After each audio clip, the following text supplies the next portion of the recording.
Assalamualaikum warahmatullahi wabarakatuh. Selamat pagi, selamat siang, selamat sore, dan selamat malam. Perkenalkan, nama saya Robiatul Adewiyah. Saya calon guru penggerak angkatan 7 dari SDN Semana 03 Pagi, Jakarta Barat. Dan berikut fasilitator dan pengajar praktik saya, yaitu Pak Heribertus Heristianto dan Pak Rusdi Suhandi.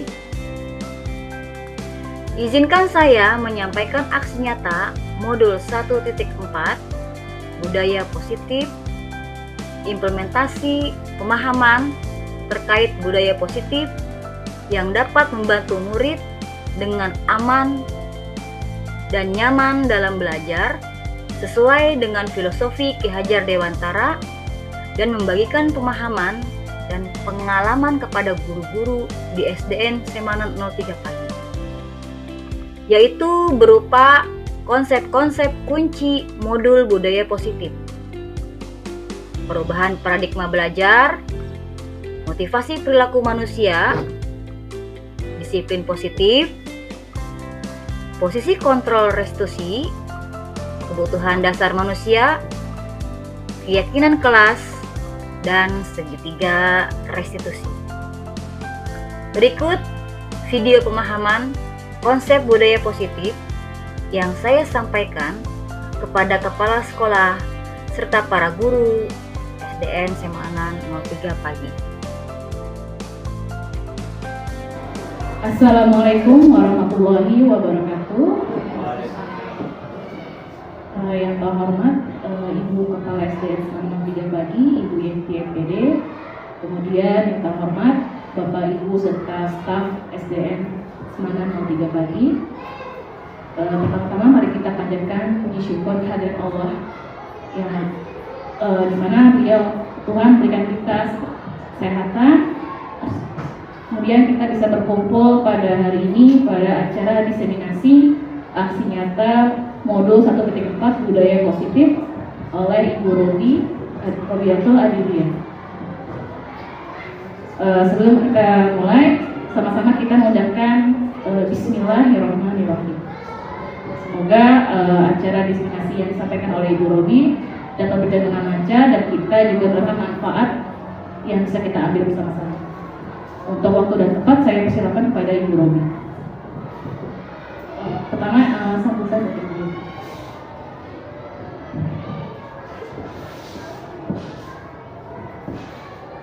Assalamualaikum warahmatullahi wabarakatuh.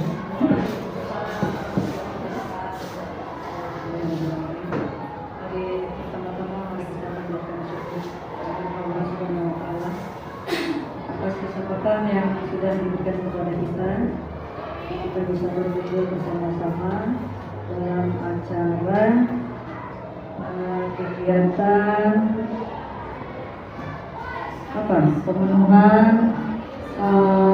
pemenuhan dari kegiatan calon guru penggerak angkatan ke-7. Alhamdulillahirrahmanirrahim, kita SDN Semana 03 Pagi ini mempunyai calon guru penggerak. Ada juga selain Bu Robi juga ada Bumarni. Saya harapkan untuk teman-teman yang lain yang belum mendaftar untuk jadi guru penggerak, silakan mendaftar karena ini bagian dari perkembangan untuk karir kita sebagai guru ya. Jadi mungkin kedepannya mungkin ada wacana malah untuk jadi guru penggerak diwajibkan, betul nggak, Bu Marni? Iya. Jadi mumpung masih ada kesempatan, silakan ketika ada kesempatan ambillah kesempatan itu, kita ambil sebaik-baiknya. Hari ini calon guru penggerak selain mengerjakan modul harus menyelesaikan juga aksi nyata ya Bu Robi ya. Dan ini mungkin bagian dari bentuk kegiatan dari aksi nyata. Di sini adalah yang saya lihat di papan tulis tentang budaya positif. Ini mungkin sangat baik sekali untuk kita bisa pelajari bisa kita kembangkan, bisa kita terapkan untuk diri kita, dan juga bisa terutama bisa ditularkan untuk anak didik kita sebagai kewajiban kita sebagai pendidik. Hal-hal yang mungkin yang lebih detail nanti akan dipaparkan oleh Bu Robi. Mudah-mudahan bermanfaat untuk kita semua. Mari kita simak dan mohon Bapak Ibu bisa ya mengikutinya dengan baik. Mudah-mudahan ini akan bermanfaat untuk kita semua. Itu saja dari saya. Saya itu wassalamualaikum warahmatullahi wabarakatuh.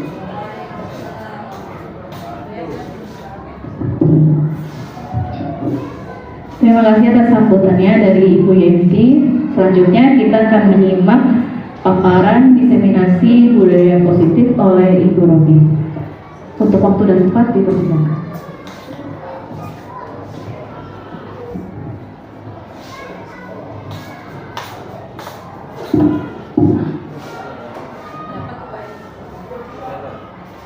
Terima kasih kepada Ibu Liza.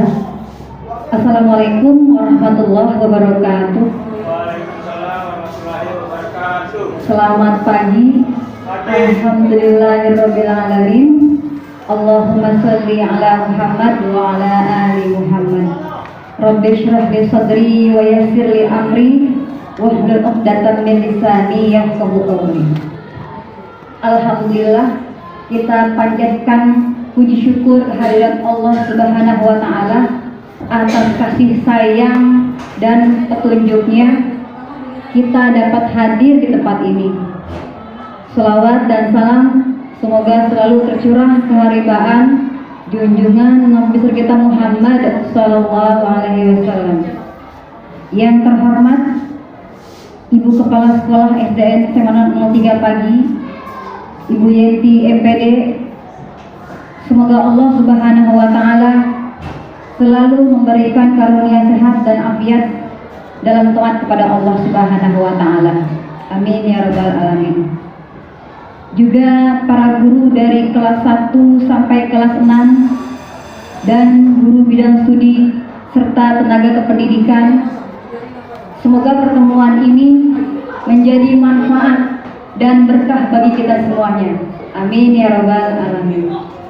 Selanjutnya, izinkan saya mengucapkan terima kasih tak terhingga kepada Ibu Yenti, juga kepada rekan guru dan teknik semuanya atas waktu, tenaga, bahkan pikiran untuk setia dan aktif mengikuti kegiatan diseminasi ini.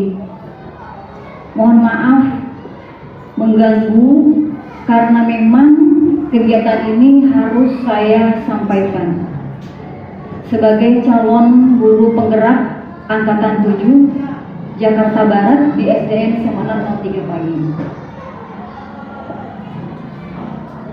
Baik Bapak Ibu, perkenalkan, di sebelah paling utara saya adalah Bapak Heribertus Heristianto, SSI MKOM. Beliau adalah fasilitator saya yang berasal dari Yogyakarta. Lalu pas di utara saya yaitu Bapak Rusdi Suhandi. Beliau sebagai pengajar praktik saya yang berasal dari SMPN 274 Grogol. Bapak Ibu sekalian yang berbahagia, dalam rangka menciptakan lingkungan positif, salah satu strategi yang perlu ditinjau kembali adalah penerapan disiplin. Apakah penerapan disiplin yang ada di sekolah kita telah efektif atau masih perlu ditinjau ulang? Nah, apa sih arti sesungguhnya disiplin itu? Ada nggak kaitannya dengan nilai-nilai kebajikan? Nah, semua itu nanti kita akan bahas pada paparan selanjutnya. Kegiatan saat ini yaitu telah saya kerjakan membuat keyakinan kelas Setelah itu saya mengimbaskan diseminasi budaya positif di SDN Semana 03 Pagi, Jakarta Barat. Apa yang melatar belakangi kegiatan aksi nyata saya ini adalah bahwa hampir 2 tahun pendisiplinan ini berfokus dalam rumah.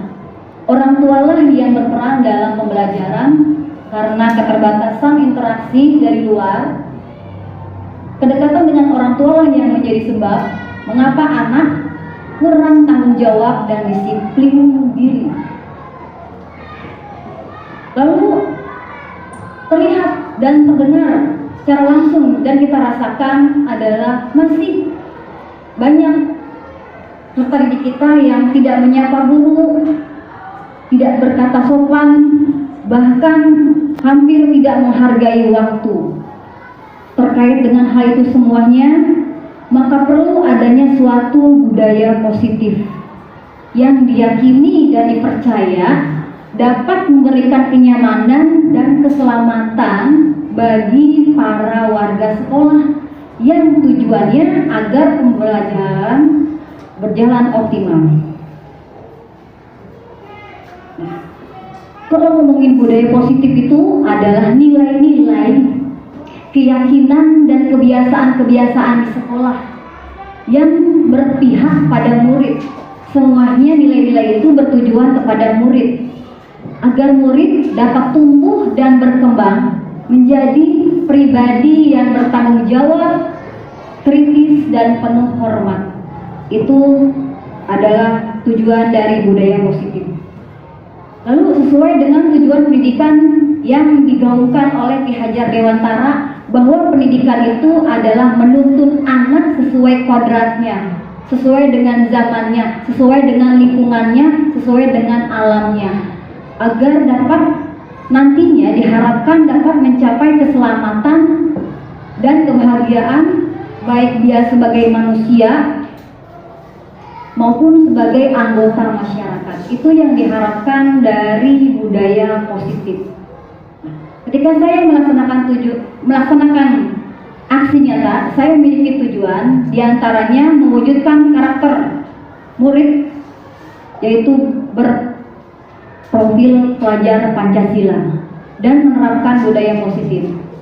Untuk tujuan yang kedua, yaitu berusaha memfasilitasi murid dan menyampaikan apa yang mereka miliki, apa yang mereka pikirkan, lalu kita tuangkan dalam sebuah keyakinan kelas, sehingga keyakinan kelas itu telah disepakati bersama oleh murid dan guru dengan tujuan agar menciptakan suasana pembelajaran yang aman, nyaman, tertib dan menyenangkan serta optimal. Saya menyebutnya dengan ANDESO. Untuk tujuan ketiga aksi nyata saya, yaitu bahwa dengan aksi nyata ini, dengan budaya positif ini akan tercipta karakter disiplin positif pada murid yang mengakar pada murid, sehingga murid akan dapat mempengaruhi kepribadiannya baik di sekolah maupun di masyarakat. Dengan adanya murid yang memiliki kepribadian tersebut, dengan membiasakan budaya positif, dia akan memberi imbas kepada temannya di sekolah maupun di masyarakat secara luas. Tujuan aksi nyata. Tolak ukur dari kegiatan aksi nyata saya adalah murid bisa merumuskan keyakinan kelas, atau sebelumnya bisa dikatakan kesepakatan kelas. Keyakinan belum ada kalau belum dilaksanakannya kesepakatan kelas. Untuk tolak ukur yang kedua, yaitu terwujudnya kebiasaan-kebiasaan yang baik pada murid, sehingga bertahap akan muncul karakter profil pelajar Pancasila. Ini lini masa saya sudah kerjakan, diantaranya persiapan pelaksanaan perumusan keyakinan kelas dan mengelola aktivitas kelas setelah dirumuskannya keyakinan kelas. Selanjutnya, Bapak Ibu, kita akan membahas mengenai disiplin positif. Tentunya kegiatan aksi nyata ini tidak akan berjalan dengan baik kalau tidak ada dukungan dari kepala sekolah, rekan sejawat, lalu murid, juga sarana prasarana, juga orang tua atau wali murid. Yang akan kita bahas saat ini konsep-konsep kunci dari budaya positif yang akan kita bahas. Di antaranya adalah perubahan paradigma belajar, disiplin positif, kebutuhan dasar manusia, motivasi perilaku manusia, posisi kontrol restitusi, keyakinan kelas, dan segitiga restitusi. Inilah yang akan kita bahas dari budaya positif kali ini.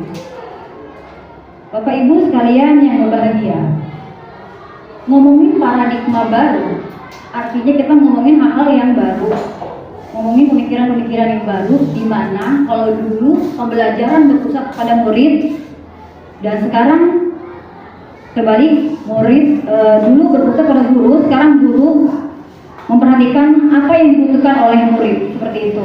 Nah, untuk pembelajaran dengan paradigma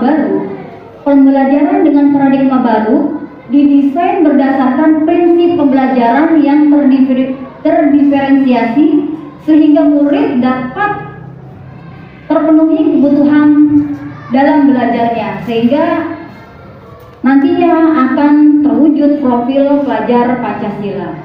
Nah, profil pelajar Pancasila di sini adalah diantaranya dimensi nalar kritis, dimensi mandiri, beriman dan bertakwa kepada Tuhan Yang Maha Esa, berkebinekaan global, dan gotong royong. Ya, kalau kita urutkan, yaitu beriman dan bertakwa kepada Tuhan Yang Maha Esa, berkebinekaan global, bergotong royong, kreatif, bernalar kritis, dan juga mandiri. Itu yang ada pada profil pelajar Pancasila. Selanjutnya, sekarang saya ingin bertanya kepada Bapak Ibu semuanya, apakah Bapak Ibu setuju kalau hukuman itu dapat mendisiplinkan anak? Setuju tidak? Atau kurang setuju? Baik, saya kasih nomor yang berikutnya. Pemberian hukuman dengan hal positif seperti membaca atau membersihkan halaman sekolah dapat meningkatkan disiplin anak. Setuju tidak? Setuju. Setuju ya? Iya. Coba yang ini. Yang ketiga, memberi penghargaan dapat meningkatkan motivasi belajar anak. Setuju tidak? Ya. Jadi di antara tiga ini yang benar-benar bisa mendisiplinkan anak, Bapak Ibu setujunya yang nomor berapa? Nomor 1 kah hukuman dapat mendisiplinkan anak? Nomor 2 kah pemberian hukuman dengan hal positif seperti membaca atau membersihkan halaman sekolah bisa meningkatkan disiplin? Atau yang terakhir, dengan kita memberi penghargaan kepada anak sehingga anak termotivasi untuk belajar? 2 dan 3. Kalau disuruh milih, tidak milih 2 ya Bu ya, pilihnya 1 ya. Iya. Baik. Itu semua nanti kembali kepada kita sendiri, kita sebagai kontrol. Lanjut lagi. Nah, sekarang harusnya sih ada 2 orang ya, tapi tidak apa-apa. Mungkin siapa ya? Jauh-jauhan. Seharusnya kita ada permainan nih Bu. Iya, permainan. Boleh? Mungkin saya minta tolong Bu Nurul. Mungkin Bu Nurul bisa menggenggam, anggap aja Bu Nurul menggenggam sesuatu ya. Jadi Bu Nurul itu sebagai Anda. Mungkin boleh Bu Yenti sebentar aja, saya minta tolong Bu Nurul menggenggam seperti ini. Ibu membuka genggamannya, berusaha membuka genggamannya Bu Nurul. Pokoknya Bu Nurul tetap mempertahankan sesuatu yang berharga. Boleh berdiri, boleh duduk yang nyaman aja. Ya. Jadi Bu Yenti berusaha membuka tangannya Bu Nurul. Tapi tetap Bu Nurul karena mempertahankan. Terserah nih Bu Nurul punya membukain atau mau tetap bertutup. Saling berusaha. Ya, tetap Bu ya. Selama 30 detik ya. Yo. Ya. Yang kuat ya, nanti gak bergantian ya Bu ya. Pokoknya sampai diancam Bu Yanti boleh sambil mengancam, boleh sambil menghardik, boleh sambil ngata-ngatain atau apa terserah. Pokoknya caranya biar dapat. Iya, seperti itu paradigmanya. Nah, Boleh pakai tulis tangan. nah, kalau sakit berarti udah Tarik.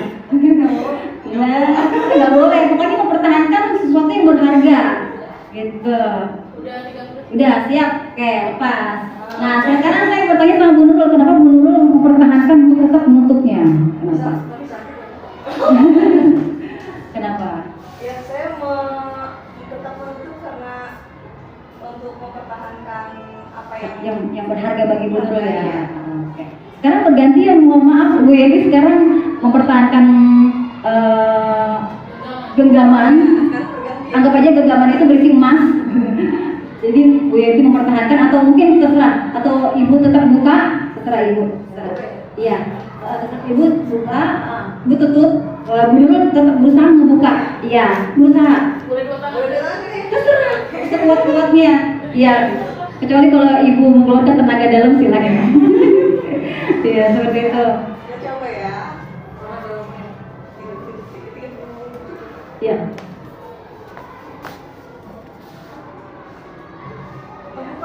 Terbuka, berarti kan? Iya, nggak apa-apa Bu. Memang masing-masing jawaban orang berbeda ya. Ketika Ibu membukanya, kenapa Ibu alasannya? Jadi ada alasannya. Jadi semuanya itu kontrol di kita, bukan di orang lain. Jadi paradigma ini membuat kita tidak bisa dikontrol oleh orang. Justru kita sendiri yang bisa mengontrol diri kita, seperti itu. Kita membuka itu terserah kita. Kita mau tutup, mempertahankan apa yang kita miliki ya itu juga terserah kita, seperti itu. Ya, udah melewati hal menggelitik, menggoda dan memarahi ya, walaupun nggak sampai ngasih duit gitu ya.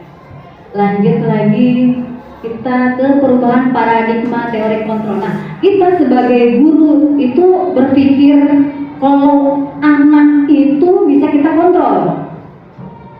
Anak bisa kita kontrol. Pokoknya kita bisa arahin anak.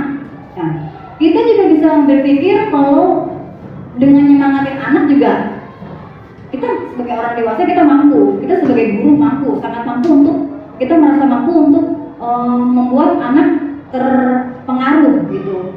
Nah, kita juga sebagai orang dewasa bisa menguatkan karakter anak gitu.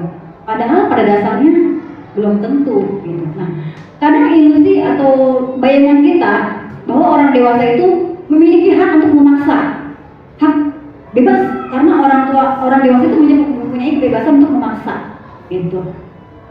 Nah, lalu siapa sih sebenarnya yang mempunyai kontrol? Pada dasarnya gini, berpikir pada teori stimulus respon ya, kebutuhan kita itu sama sebelumnya. Nah, pas adanya teori kontrol, kebutuhan manusia itu semuanya berbeda dari sudut pandangnya masing-masing, jadi nggak sama gitu. Nah, semua orang melihat hal yang sama, padahal kalau dia di sudut yang lain tentunya melihat yang berbeda juga dong, nggak sama. Nah, kita mencoba mengubah orang agar pemandangan sama kayak kita. Kita minta orang biar sama kayak kita, itu tidak bisa. Kalau untuk teori kontrol, nah kita berusaha aja memahami pandangan orang. Tapi untuk mempengaruhi lebih dalam lagi, kembali lagi ke yang bersangkutan. Nah, perilaku buruk dilihat sebagai suatu kesalahan dalam stimulus respon. Tapi untuk teori kontrol, semua perilaku ada tujuannya. Bahkan mohon maaf, anak saya kemarin Raffi yang benar-benar berulah, dia ada tujuannya. Kalau saya selidiki tujuannya adalah dia kurang perhatian gitu.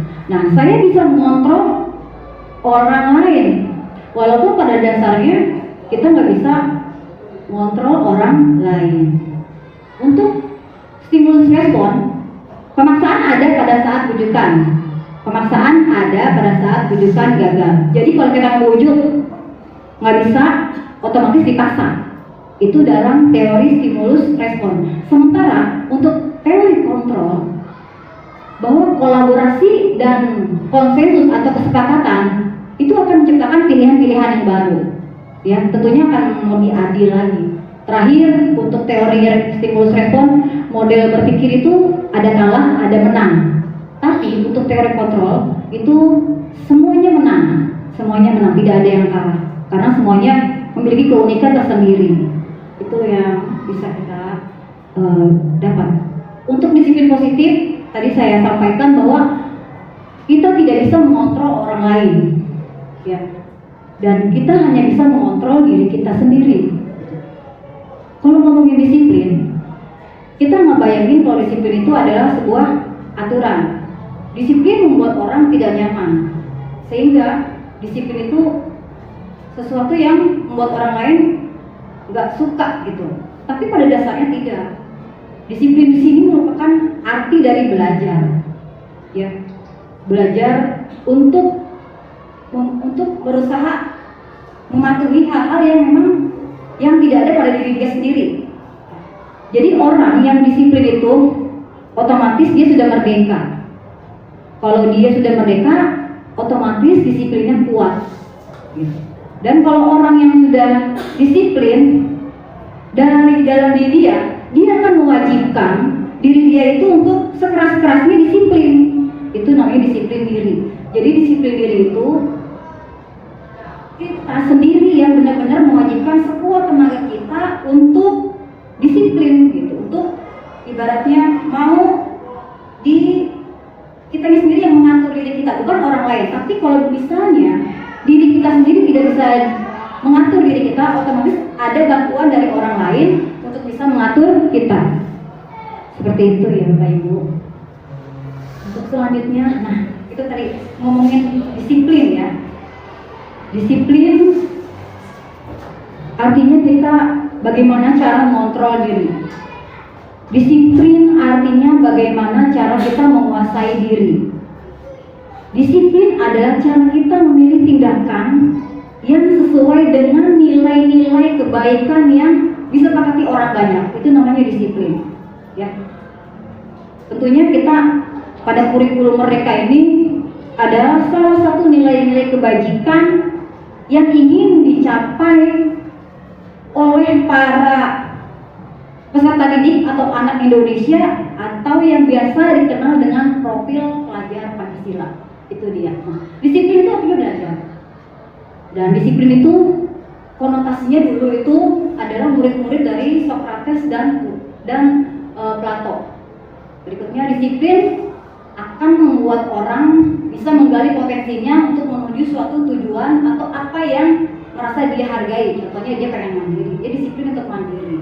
Dia hargai untuk dimensi mandirinya itu. Nah, dalam budaya kita, makna disiplin telah berubah menjadi sesuatu yang harus dilakukan seseorang kepada orang lain supaya mendapatkan kepatuhan, mendapatkan ketaatan. Itu namanya disiplin. Untuk yang sekarang-sekarang ini ya. Nah, kecenderungan menghubungkan kata disiplin dengan tidak nyaman yang sudah saya sampaikan itu sangat erat dan lekat. Jadi disiplin membuat orang tidak nyaman, seperti itu. Walaupun pada dasarnya disiplin itu akan mencapai suatu tujuan yang mulia jika diimbangi dengan nilai-nilai kebajikan yang ada. Nah, nilai-nilai kebajikan itu seperti apa sih? Nilai-nilai kebajikan itu apa sih? Nah, nilai-nilai kebajikan adalah prinsip-prinsip mulia yang dianut seseorang, yang disepakati bersama, terlepas dari suku, dari agama, dari bahasa maupun latar belakangnya. Jadi semua orang di dunia ini menyepakati kalau nilai-nilai kebaikan, nilai-nilai kebajikan, kalau di agama Islam itu namanya amal soleh.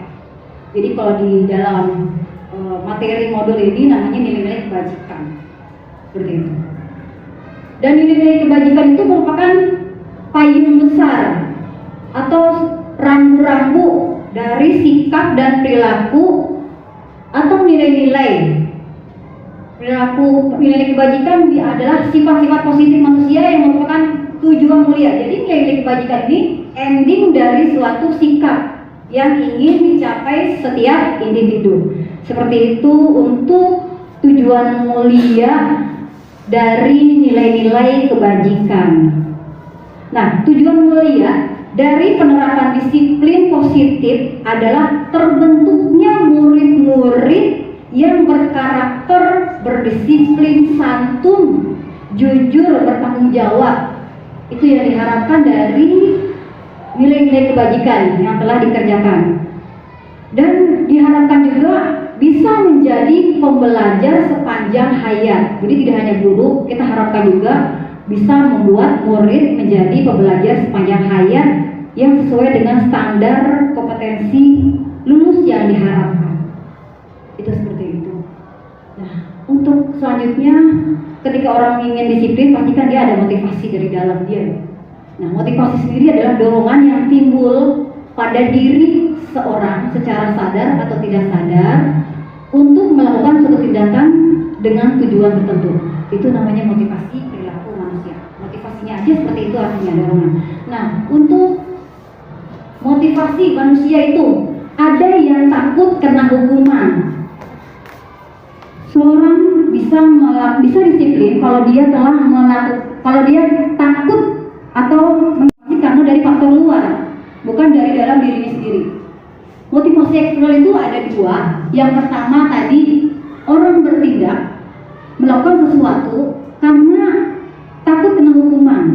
Itu yang pertama. Nah, yang kedua, orang melakukan sesuatu karena memang akan mendapatkan imbalan.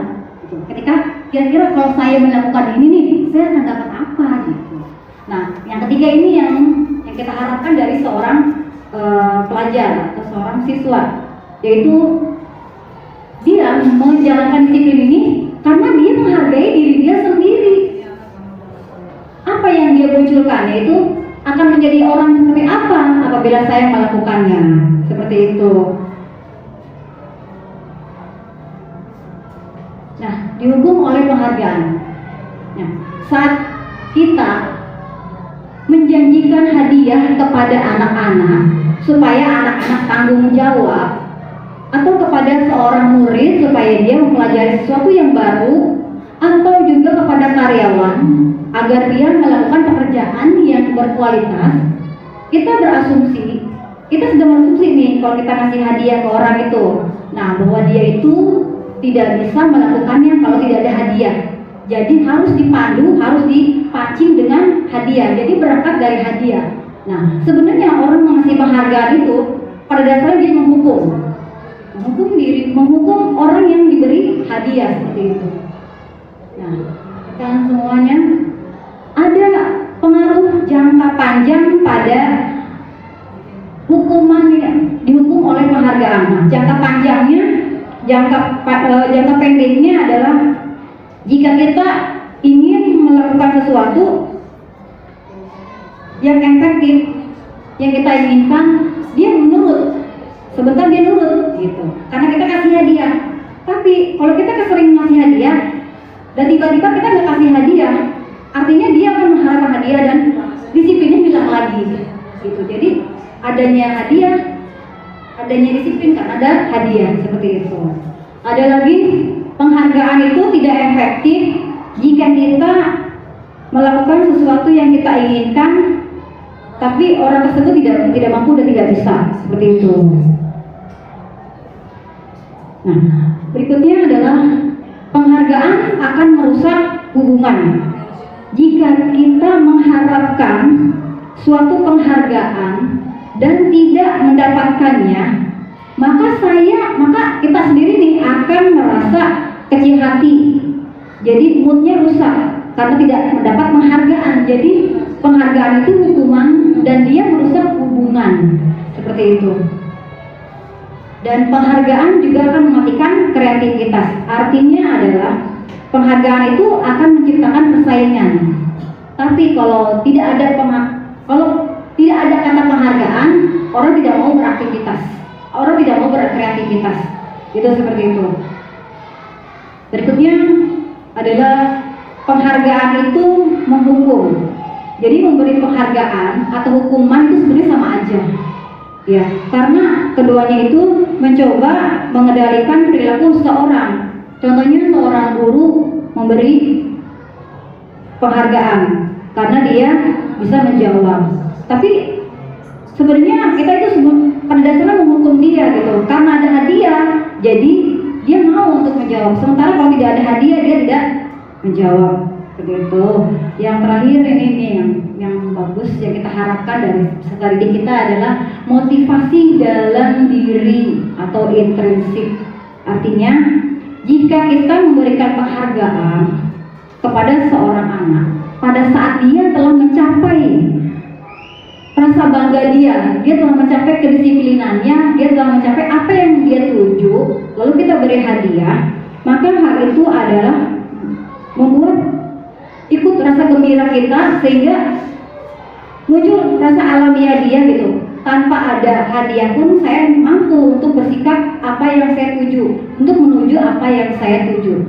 Seperti itu untuk motivasi dari dalam diri atau intrinsik. Artinya motivasi ini tidak terbentuk karena adanya penghargaan atau semacam pemberian sesuatu dari orang ke orang lain.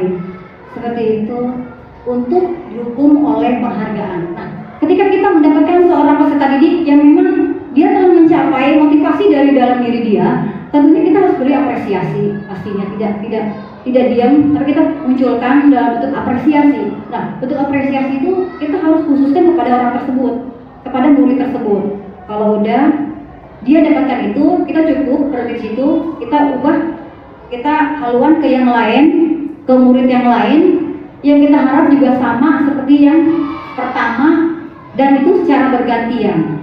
Misalnya juga dalam bergantiannya itu kita anggap gagal misalnya, dan itu tidak berhenti di situ. Cari yang lain lagi yang siap untuk membangkitkan motivasi dari dalam diri. Nah, beri pengakuan secara pribadi, panggil namanya, sebut namanya. Kamu bagus ya. Sebutkan namanya pokoknya. Bagus ya Didi, kamu tuh sudah berempati sama temanmu pada saat pada saat setelah pulang sekolah kemarin gitu kan. Gitu. Sebut namanya, beri pengakuan. Nah, untuk pengakuan apresiasi tidak berhenti di situ. Takutnya namanya anak ya, kita akan dapatkan anak pasti akan mengharapkan lagi, walaupun tanpa disadari dia akan mengharapkan penghargaan juga. Dan kita jangan lihat hasilnya, tapi kita lihat prosesnya. Nah, oke, coba saya pengen tahu nih, kira-kira tolong dilengkapi, apakah ini hukuman kah atau konsekuensi? Mencatat 100 kali di dalam buku, saya tidak akan terlambat lagi ke sekolah. Apakah itu suatu hukuman atau konsekuensi? Hukuman. Coba, ini hukuman ya. Berikutnya, murid diminta push up karena tidak memakai masker. Apakah itu hukuman atau konsekuensi?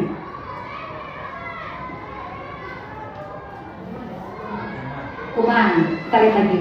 Menggantikan kertas tugas teman yang telah dicoret-coret. Kira-kira hukuman atau konsekuensi? Konsekuensi. Baik. Ya. Lari mengelilingi lapangan basket 2 kali karena terlambat 10 menit untuk pelajaran PJOK. Lari. Pelajaran PJOK. Cek yang ini. Murid disuruh untuk tidak mengenakan sepatu seharian, artinya nyeker, karena tidak memakai sepatu hitam. Nah, apa ya kira-kira ya? Nah, itu dia. Jadi mencatat 100 kali dalam buku itu hukuman. Mengapa? Karena tidak ada aba-abanya, tidak ada alarmnya. Jadi dianggapnya hukuman.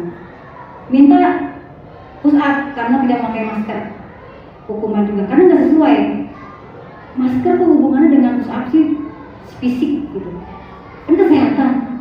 Memang sih dulunya kesehatan, tapi kan beda banget gitu cara pengambilan hukumannya. Berikutnya adalah menggantikan kertas teman, benar konsekuensi ya. Lari mengelilingi sesuai karena pelajaran PJOK artinya terlambat. Gitu. Berikutnya murid disuruh untuk tidak mengenakan sepatu. Enggak banget gitu konsep. Enggak ada iniannya, enggak ada apa sih namanya? Enggak ada aba-abanya gitu. Ini anak udah berasa kalau ibarat agama dizolimin gitu. Nah, sekarang kita lihat dulu apa sih perbedaan hukum dan konsekuensi. Kalau hukuman itu endingnya anak benci disiplin. Tapi kalau konsekuensi dia hargai, karena kita udah sepakat, udah ada omongan, udah ada aba-aba ibaratnya. Nah, sesuatu yang menyakitkan harus terjadi. Iya, tadi seperti terpaksa harus nyeker karena tidak pakai sepatu hitam. Sesuatu harus terjadi ya, karena memang dia sudah melewati aturan gitu. Nah, berikutnya paksaan. Kalau hukuman berupa paksaan, tapi kalau konsekuensi ada stimulus dan tanggapan gitu. Nah, sekarang kita ngomongin restitusi, proses menciptakan kondisi bagi murid untuk memperbaiki kesalahan sehingga mereka kembali pada kelompok mereka. Artinya Ibu Bapak, kalau restitusi ini cara mengendalikan, mendisiplinkan anak, tapi masalahnya dari dia sendiri yang menyelesaikan, itu namanya restitusi. Restitusi ini harus ada kesepakatan kapan waktunya dan dia rela untuk direstitusi. Jadi restitusi itu semacam dialog, hanya membimbing anak supaya muncul solusi supaya dia bisa berbuat baik seperti itu. Nah, ada ciri-ciri restitusi diantaranya dia itu bukan sebagai penebus kesalahan, tapi dia belajar dari kesalahan. Berikutnya dia memperbaiki hubungan, bukan yang merusak hubungan. Dan dia ditawarkan, tidak boleh, ayo kamu sini ibu restitusi, nggak boleh. Jadi harus ada kesepakatan, Bu, saya mau direstitusi. Artinya sebelumnya begitu, anak sudah tahu dulu restitusi itu apa, gitu ya. Nah, restitusi ini bagi siswa yang benar-benar fatal tidak bisa dibilangin, tidak bisa diberitahu, bahkan tidak bisa didisiplinkan, tapi dengan tidak kasar. Tentunya dengan perasaan yang sangat sabar. Lalu restitusi menuntut untuk melihat ke dalam diri. Restitusi mencari kebutuhan dasar yang mendasari tindakan. Restitusi adalah cara yang paling baik untuk mengatasi atau mendisiplinkan anak. Restitusi fokus pada karakter bukan tindakan. Restitusi fokus pada solusi, dan restitusi mengembalikan murid yang berbuat salah kepada kelompoknya. Ini restitusi. Lalu apa sih perbedaan antara hukuman, konsekuensi, dan restitusi? Contohnya kasusnya, misalnya murid sering berkata kasar, sama siapa aja kasar, pokoknya sering lah, bahkan sama guru juga kasar. Kalau pakai solusi hukuman, guru akan menghukum siswa itu berlari. Contohnya nih ya, kamu lari, kamu tadi berkata kasar kan, kamu lari deh 10 kali. Nah, guru sambil marah-marah, itu kalau hukuman. Tapi kalau konsekuensi, guru memberi konsekuensi. Coba kamu tolong minta maaf sama orang yang kamu perlakukan kasar. Tegas, ada ketegasan. Walaupun ini buat nggak nyaman juga sih, jadi malu gitu, yang pelakunya jadi malu gitu. Nah, sementara yang restitusi itu guru menanyakan keyakinan kelas yang sebelumnya itu kesepakatan kelas. Kesepakatan kelasnya, masih ingat nggak kamu dengan kesepakatan kelas kita yang sudah kita yakini bersama sehingga menjadi keyakinan kelas? Masih ingat tidak? Nah, kita tanyakan seperti itu, lalu muncul dari dia kata masih atau tidak, dan muncul lagi solusinya apa gitu, untuk berbuat ke arah yang baik, ke tujuan yang baik gitu, untuk meluruskan. Jadi bukan kita ngasih solusi seperti itu. Nah, keyakinan kelas, kenapa sih bukannya kesepakatan kelas? Kenapa sih harus keyakinan kelas? Ketika kita ada peraturan kalau menggunakan helm itu saat berkendara, itu tujuannya apa? Biar apa, ibu-ibu? Selamat ya, tidak celaka alias selamat, lindungi diri ya. Terus yang kedua, mengapa kita memerlukan peraturan tentang penggunaan masker saat itu dan mencuci tangan setiap saat? Ya dalam benak kita pasti kan untuk kesehatan, untuk keselamatan badan kita juga biar tetap sehat. Nah, nilai keselamatan, nilai kesehatan, nilai-nilai kebahagiaan itu namanya nilai kebajikan yang sama-sama diyakini di dalam kelas. Semua orang pasti ngakui, nggak ngelihat agamanya apa, nggak ngelihat sukunya apa, nggak ngelihat latar belakang yang lainnya apa, seperti itu. Jadi itulah yang harus dinamakan keyakinan kelas. Nah, ini peraturan. Selalu kembalikan buku ke tempatnya, itu peraturan. Dilarang mengganggu orang lain, peraturan. Sampai ke bawah, peraturan. Tapi berbeda dengan keyakinan kelas. keyakinan kelas itu kata-katanya harus positif.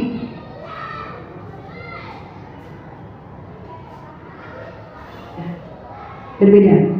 Kalau menggunakan keyakinan kelas, artinya selalu kembalikan buku tempatnya. Oh, maknanya dia tanggung jawab.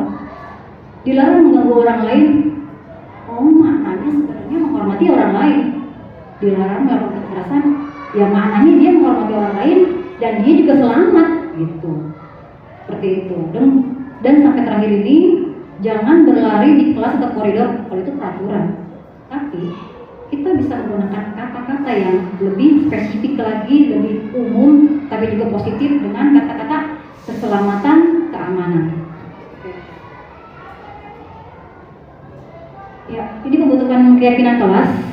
Dia itu abstrak, nggak konkret yang tadi. Ya, kalau tadi kan konkretnya kan selalu merapikan buku di tempatnya gitu ya. Tapi kalau untuk abstraknya tanggung jawab seperti itu. Nah, keyakinan kelas itu nilainya universal dan pernyataan itu selalu positif dan tidak terlalu banyak, maksimal itu 5, paling sedikit 3. Nah, keyakinan kelas sebaiknya selalu diterapkan di lingkungan tempat dibuat tersebut, tempat dirumuskan tersebut gitu. Dan semua warga kelas dia harus berkontribusi untuk memberikan apa ide-ide dalam pembuatan keyakinan kelas. Bersedia meninjau kembali keyakinan kelas dari waktu ke waktu. Itu harus ada follow up-nya. Nah, prosedur pembentukan keyakinan kelas itu banyak prosedurnya ya. Kita tulis, kita ngomongin dulu ke anak-anak, kita catat masukannya apa pada sebuah kertas kecil, lalu udah tempelin di suatu kertas yang besar atau poster. Kalau sudah kita buat peraturannya, kita rinci. Kalau sudah peraturannya kita padatkan menjadi keyakinan kelas yang tadi sudah saya sampaikan. Nah, prosedurnya seperti itu tadi. Lalu contoh keyakinan kelas 1 seperti ini, ibu-ibu bisa dilihat. Setiap anggota kelas perlu belajar, setiap anggota kelas perlu senang, setiap anggota kelas perlu melakukan tugas, setiap anggota kelas perlu saling menghargai, dan setiap anggota kelas perlu merasa aman. Tidak ada yang konkret, ini semuanya abstrak. Next, untuk kelas 5 selalu bersikap positif. Banyak konkretnya. Senantiasa menjadi diri yang terbaik, percaya dan menghormati orang lain serta barang miliknya, berkomitmen terhadap setiap tugas dan senantiasa membantu. Itu contoh keyakinan kelas 5. Nah, intinya agar semua warga kelas bisa paham, hendaknya setiap seminggu sekali itu kita dalamin lagi, atau dalam kebiasaan sehari-hari kita sebutkan anak-anak itu untuk nyebutin apa nih sikap-sikap yang sudah kamu lakukan. Oh, selalu bersikap positif seperti itu. Dia ngerti apa yang dimaksud dengan keyakinan kelas yang poin pertama. Peraturan kelas akan menjadi keyakinan kelas. Keyakinan kelas nanti akan tumbuh lingkungan yang positif, aman, nyaman, dan belajar optimal. Sehingga muncul lagi nanti akan yaitu budaya positif yang sudah kita bahas tadi. Next. Nah, tadi saya sudah sampaikan kalau orang melakukan sesuatu itu pasti ada tujuannya, pasti untuk memenuhi kebutuhannya. Kebutuhannya apa sih kira-kira? Nah, kebutuhan bertahan hidup. Itu kebutuhan bertahan hidup setiap manusia pasti butuh. Yang kedua, kasih sayang dan rasa diterima. Yang ketiga, kebebasan. Setiap manusia butuh bebas. Itu dasar banget. Yang keempat, kesenangan. Yang kelima, penguasaan. Ini adalah 5 kebutuhan dasar manusia yang memang harus kita penuhi, yang harus kita dapatkan. Lanjut lagi untuk dunia berkualitas. Ketika kebutuhan itu sudah bisa kita penuhi, maka nanti seseorang itu akan merasa dunianya berkualitas. Dunia berkualitas seperti apa sih? Dunia berkualitas adalah tempat khusus dalam pikiran, tempat menyimpan gambaran yang diinginkan, yang dicita-citakan. Dia itu bisa bisa berisi orang yang kita idamkan atau hal-hal yang baik dalam hidup kita yang kita buat, yang kita merasa bahagia dan sudah terpenuhi kebutuhan 5 kebutuhan tadi kita. Dr. William Glasser menyebutkan semacam album foto sehingga isinya tidak banyak karena kebutuhan itu kan terbatas ya, mungkin pemenuhannya gitu. Dan dia benar-benar membuat hidup itu lebih bermakna. Jadi dunia berkualitas itu dalam benak kita aja, nggak ada sebenarnya. Nah, kebutuhan dasar yang bersifat umum dan universal, sedangkan dunia berkualitas lebih unik. Jadi kalau kebutuhan dasar itu orang semuanya dapat, tapi kalau untuk memenuhi, untuk mendapatkan dunia yang berkualitas, itu dia merasa dia dirinya sendiri. Jadi setiap orang berbeda untuk mendapatkan dunia berkualitasnya, seperti itu. Dan untuk memenuhi dunia yang berkualitas, syaratnya dia merasa sangat baik dan setidaknya kebutuhan dasar diri dia itu sudah terpenuhi minimal dua kebutuhan dasar. Nah, 5 posisi kontrol restitusi.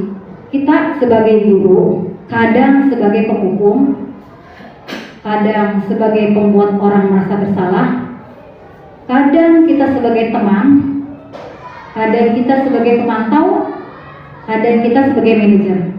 Merasa nggak ibu-ibu? Kalau kita marah, kamu lagi yang berbuat ulah, penghukum. Ya, ada lagi, tolong dong nak, jangan buat ibu marah, kasihanlah ibu. Itu namanya pembuat orang merasa bersalah. Jadi dia, iya, saya membuat guru saya sedih. Gitu. Nah, kalau teman, kok kamu gini sih? Coba dong, rubah dong. Nah, teman. Jadi kontrol restitusi kita tuh secara teman. Ada lagi yang mantau, dia tegas.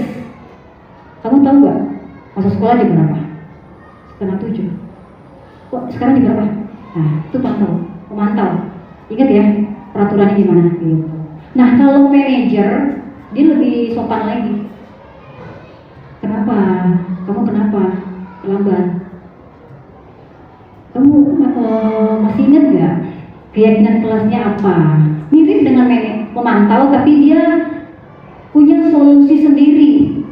Kalau pemantau, dia masih diberi solusi oleh guru, masih ada campur tangan oleh guru. Tapi kalau manajer, dia sendiri yang punya masalah, dia sendiri yang menyelesaikannya. Itulah yang manajer. Dan yang idealnya itu adalah manajer. Begini. Walaupun pembuktiannya harus dengan sabar. Ya. Contohnya, kalau kita menerapkan kasus 5 posisi kontrol, murid memakai kaos oblong saat pelajaran PJOK. Nah, seperti ini. Kalau penghukum, dia akan berkata, patuhi aturan sekolah dan tidak bisa ikuti pelajaran saya hari ini. Itu penghukum. Kalau pembuat rasa bersalah, gimana coba? Kalau orang tua kamu tahu kamu, ya sudah, pokoknya lembut. Kali ini nggak apa-apa deh, besok jangan bilangin lagi ya. Ya, itu teman. Kalau pemantau, kamu tahu sanksi atau konsekuensinya? Nah, agak tegas. Nah, yang ini lebih manis lagi manajer. Apa rencana kamu untuk memperbaiki kesalahan kamu ini nih hari ini? Gitu. Sama nggak nih? Penyelesaiannya sama nggak ibu? Beda ya? Beda. Lebih enak yang mana coba? Lebih enak yang manajer, walaupun gurunya grundel, ada grundel sedikit, tapi ya emang itu yang lebih ideal. Terus, nah ini dokumentasi saya, skip aja ya. Ini punya diskusi keyakinan kelas, rumuskan yang positif, saya taruh di sini, di kertas ini, minta dulu anak-anak pada tanda tangan hasil keyakinan kelasnya. Terus restitusinya tadi udah saya sampaikan. Oke.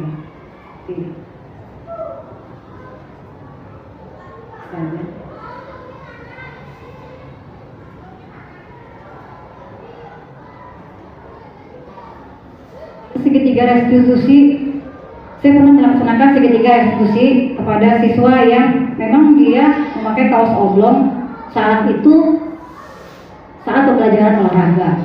Saya panggil dia dong. Saya ajak dia dulu, kamu mau nggak? Ibu ajak ngobrol, mau bu, akhirnya dia mau. Terus saya ngadain suatu percakapan.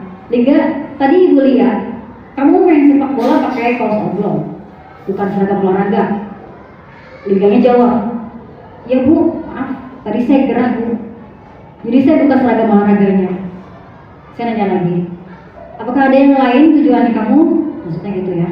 Sebenarnya saya tidak bermaksud tidak tertib bu. Lalu apa? Biasanya saya pakai kaos dalam bu, tapi hari ini saya pakai kaos oblong. Apakah kamu tahu kamu dalam masalah? Artinya kamu telah melanggar peraturan. Iya bu. Nah, saya ini sebagai posisi yang menstabilkan identitas.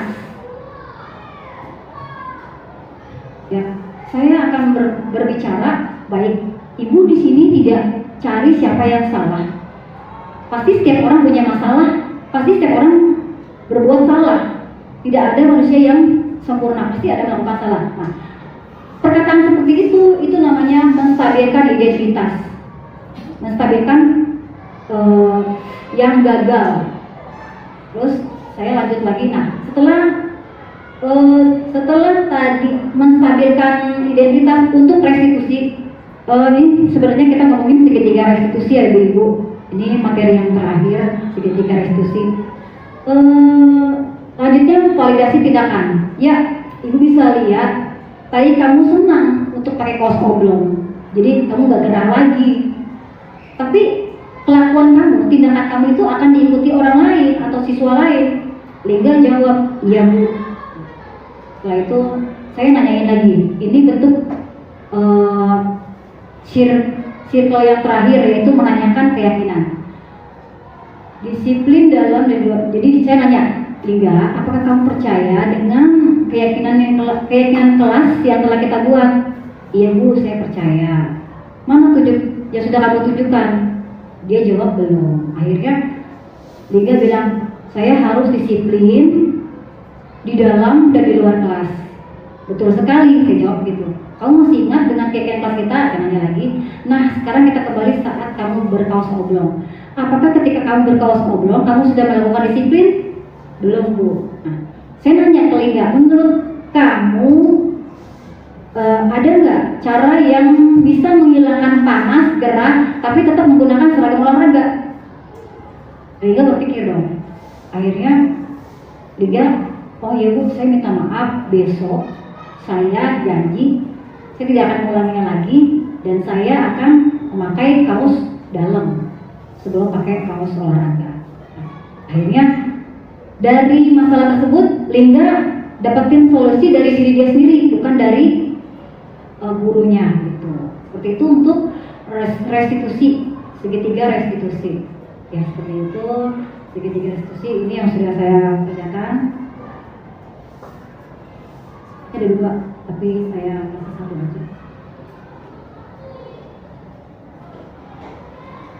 Nah, sebenarnya ada dua anak yang saya buat segitiga restitusi. Yang kedua itu Reva, anak saya. Jadi ketika pembiasaan, dia itu ganggu temannya. Nggak sengaja ganggu temannya, ini bukan rekayasa. Jadi temannya melakukan kebiasaan, dia ketawa-ketawain, kecek-kecekin temannya, sehingga temannya merasa tergoda. Seperti itu. Ya, itu Pak Ibu. Selanjutnya, ini sama kayak tadi. Ya, ini materi terakhir yang bisa saya sampaikan hari ini. Semoga apa yang saya sampaikan bisa bermanfaat bagi ibu semuanya dan bisa diterapkan dalam kehidupan sehari-hari. Demikian dari saya, kurang lebihnya mohon maaf untuk hari ini. Juga kepada Bu Yenti dan teman-teman yang sudah memberikan waktunya kepada saya. Bila taufiq wal hidayah. Assalamualaikum warahmatullahi wabarakatuh.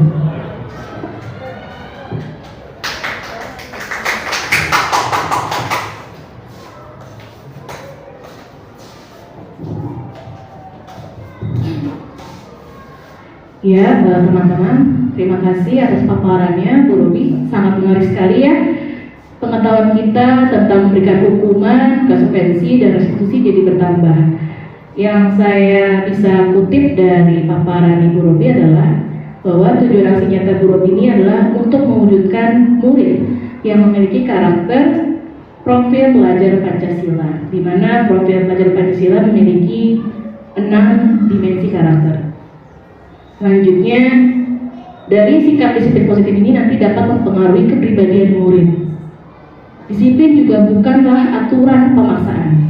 Ini yang sering kita miskonsepsi ya. Kita mendengar kata disiplin seolah-olah seperti ketidaknyamanan, seperti pemaksaan. Sebenarnya disiplin adalah belajar. Belajar untuk apa? Yaitu belajar untuk mematuhi segala aturan yang sudah diyakini dan disepakati.